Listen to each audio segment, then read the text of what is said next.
Love. Animals feed my soul. They give me something on a deep and profound level that I can't get anywhere else.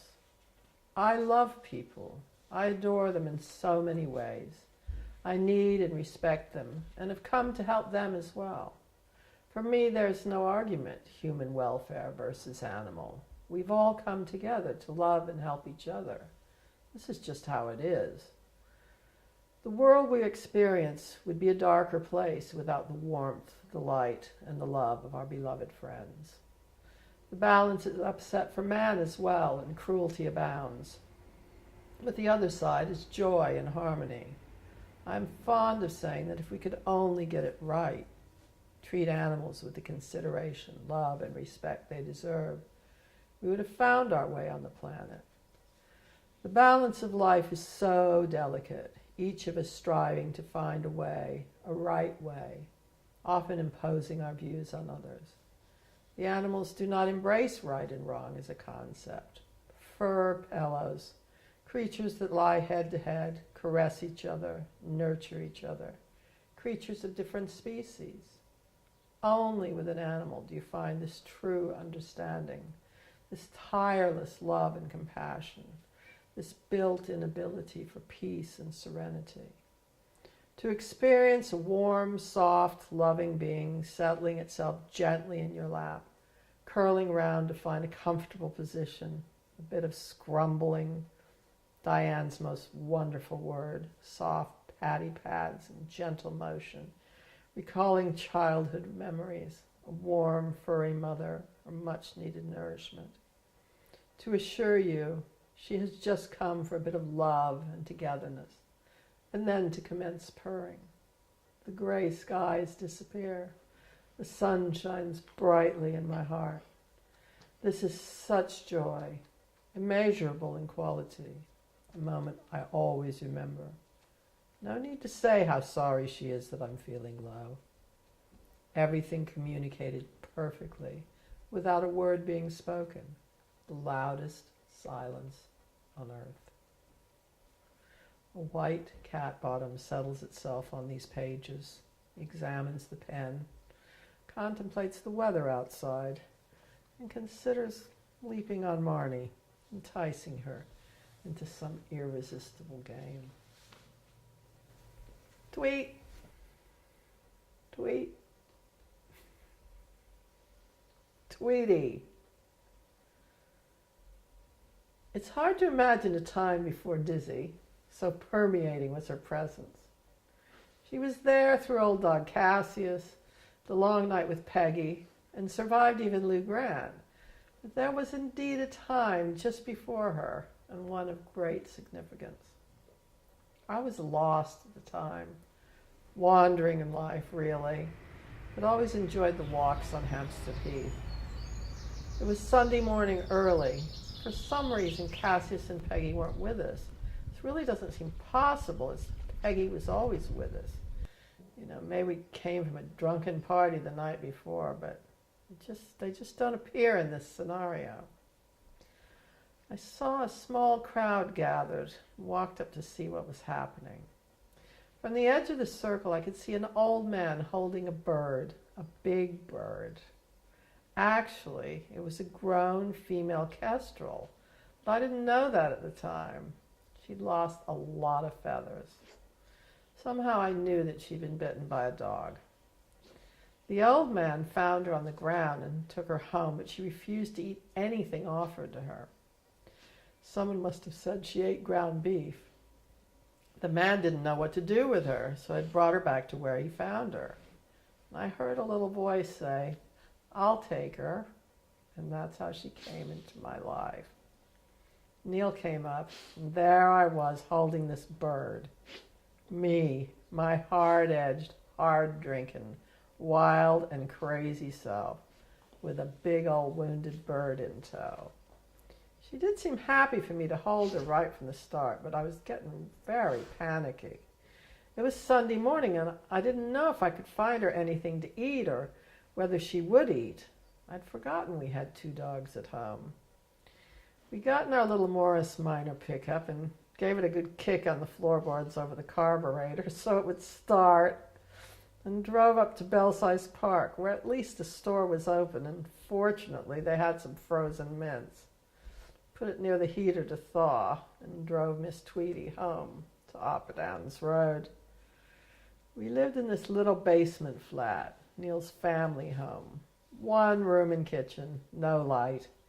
We had little of anything monetary, and I remember, coming from America, how the tiny fridge seemed like one from a doll's house compared to what I was used to. I was amazed the time it melted when I was defrosting it with a hairdryer. Definitely not so patient in those days. And this strange little cooker on legs, just the right height to accommodate a full-grown kestrel underneath. That is where she chose to be. I was so worried about what would happen, but we opened the door, and I must have set her down because she walked around like she'd lived there all her life. To say she paid no attention to Cassius and Peggy is an understatement. She noticed them, acknowledged them in the frame of their willingness to share their home with her, and that was about it. She went straight over the cooker, decided she liked it a lot, and set up home underneath. The beef defrosted, and she ate like a pig. No problem with appetite there. I immediately transferred my "will she eat it all?" and "what on earth have I done?" worries to "how on earth am I going to be able to afford to feed her?" worries. Somehow we got by. She would sit there under the cooker with Cassius or Peggy sitting nearby, and then she would emerge walking along and jumping up on the piano, where she would sit for hours, never moving, occasionally blinking one eye.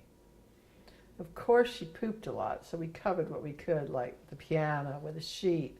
She was really good, and the place, modest, weird, and overcrowded as it was, never got smelly.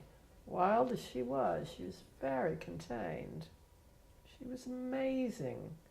Well, she had lost a lot of her body feathers. Her wings were intact, and they were wide. She had the most beautiful eyes, brown and deep and expressive. The bit we loved the most, the bit we always remember most, was the pantaloons. These were truly amazing, fine feather pantaloons, just over her golden feet, perched with big claws. I used to marvel at them all the time as she sat patiently observing our life. A neighbor came in down the road and told us to mix her food with feathers, which we did. Meat was so expensive then. At least feathers were free. I thought of contacting people who would know more about her, but I was new to the country and didn't know where to start, and she was so obviously very happy and had become part of our life. We used to drink a lot in those days, special brew. You didn't need many, and we had lots of partners in crime. We used to visit on a regular basis. We'd all be crowded around this big wooden table, a tight fit. Could only really sit at either end or be squeezed by the piano. We used to get legless, well and truly legless, on a semi-regular basis. We never said anything about Tweety to these non-animal folk. She would sit there on the piano watching us get stupider until eventually, many hours later, she might slowly turn her head. I remember Dave and Joyce thinking we were weird enough having a stuffed bird on the piano, as they will probably always remember the first time they ever saw her move.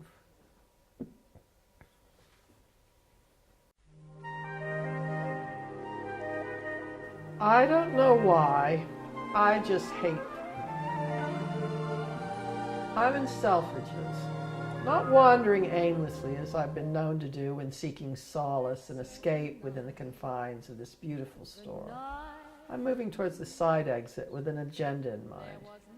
It's crowded by the door as it often is, and I'm usually chilly inside the store, and I'm putting my jacket on, the gappy one with the hood and zips, bought secondhand in a charity shop. Men's, of course. I'm very fond of it. It works for me. Ahead of me, a woman is seeking to remove a wasp from the back of her partner's immaculate striped shirt. What she is doing isn't working, so she starts flinging the sleeve of her jumper at it. The poor wasp is too exhausted to move, so her attempts are unsuccessful.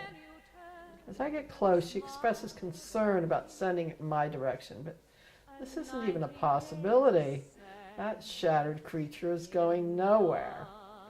I approach her partner's back and put up the cuff of my hoodie, assuring them both that I will get it for them. I tell the wasp to get on my sleeve and hang on tight, and I will take him to safety. Fortunately, he responds, and off I go out the side exit, but not before they thank me profusely. They were so frightened by this harmless little creature. Now I have to work out where to take him. It's wet and miserable outside. I look to my left towards Marylebone High Street and spy one of those private parks, for the use of adjoining apartments only. Perfect for my weary winged friend. Don't let go, I say, as I move through the disgruntled crowds, enduring like myself the rainiest summer we've ever had, and this is England, past Wagamama. I think I can slip the lights, but I'm this close in my exuberance to being mowed down by a silver Mercedes.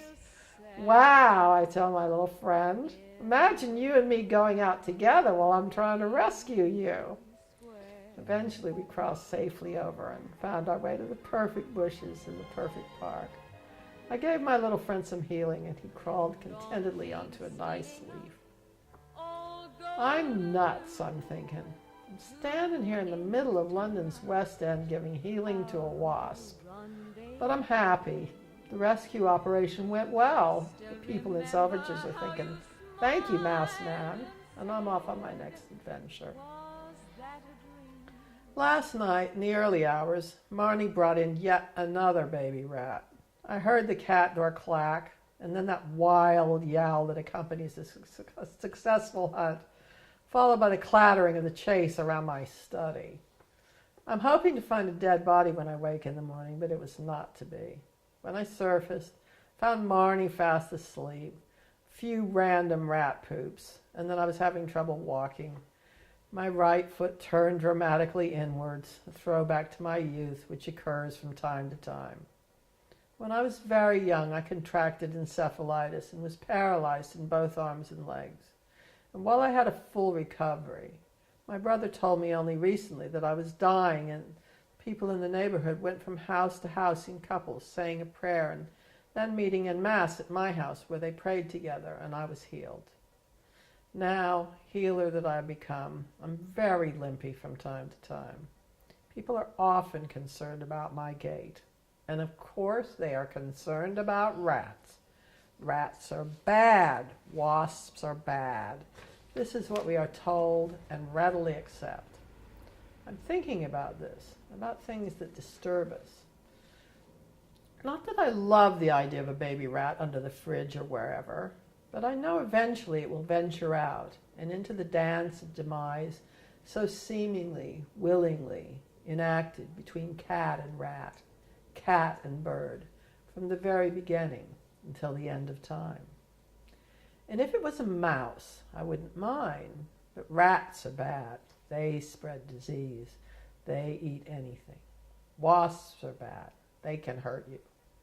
So can a cat or dog, or indeed another person. These guys get the bad press.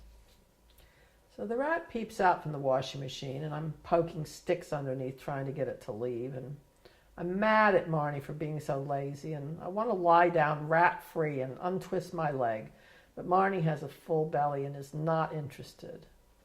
Then I remember the weary wasp and how terrified those people were.